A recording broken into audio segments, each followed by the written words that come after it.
মানিকগঞ্জের ঘিওরে জমে উঠেছে ২০০ বছরের ঐতিহ্যবাহী নৌকার হাট। অভ্যন্তরীণ নদ নদীতে পানি বৃদ্ধি পাওয়ায় নৌকা কেনার ভিড় বেড়েছে হাটে। সপ্তাহের বুধবার প্রতি হাটে ২০০ থেকে ২৫০টি নৌকা বিক্রি হয়, যার মূল্য প্রায় ৮ থেকে ১০ লাখ টাকা। আমাদের বাড়ির পাশে নদী, নৌকা ছাড়া বর্ষায় আমাদের যাতায়াত করা কষ্ট।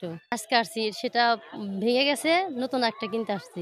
দাম একটু বর্তমানে একটু বেশি, আগের তুলনায় বর্তমানে অনেকটা বেশি। আমাদের মোটামুটি ১৬-১৭টা বেচা হয়ে গেছে, আর এখন একটু আর কি ডাউন আর কি। এখন কাস্টমার একটু কম, মোটামুটি আশা করি আর কি সব বেচাগুলো একটু কম দামে হলেও ছেড়ে দেবো আর কি।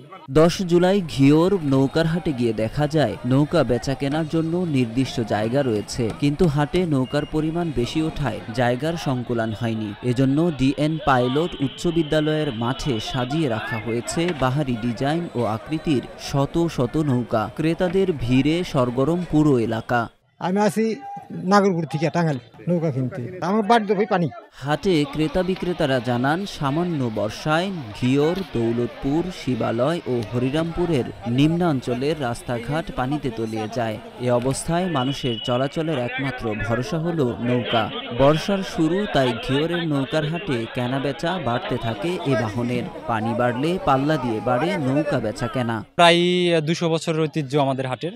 নৌকা হাটটা আমাদের একটা ঐতিহ্যপূর্ণ হাট। বিগত হাটগুলোতে পানি না থাকার কারণে ওইভাবে আশানুরূপ বেচা বিক্রি আমরা পাইনি, তো এখন একটু পানি হয়েছে, তো আমরা আশা রাখতেছি যে এই হাটে একটা ভালো বেচাকিনি হবে। এই নৌকার হাটটি প্রায় ১০০ বছর যাবতই চলমান।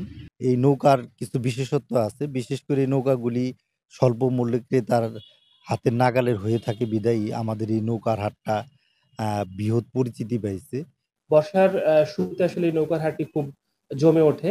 এবছর যেহেতু এখন পানির প্রবাহটি বেড়েছে এবং বর্ষার শুরুর মৌসুম, কাজেই এই ঘিওরের যে নৌকার হাটটি সেটিও খুব জমজমাট হয়েছে এবং আশেপাশে থেকে বহু ক্রেতা এখানে আসে এবং এখান থেকে নৌকাগুলো ক্রয় করছে। পদ্মা, যমুনা, কালীগঙ্গা, ইসামতি ও ধলেশ্বরী সহ ছোট বড় বেশ কয়েকটি নদী মানিকগঞ্জের উপর দিয়ে প্রবাহিত হয়েছে।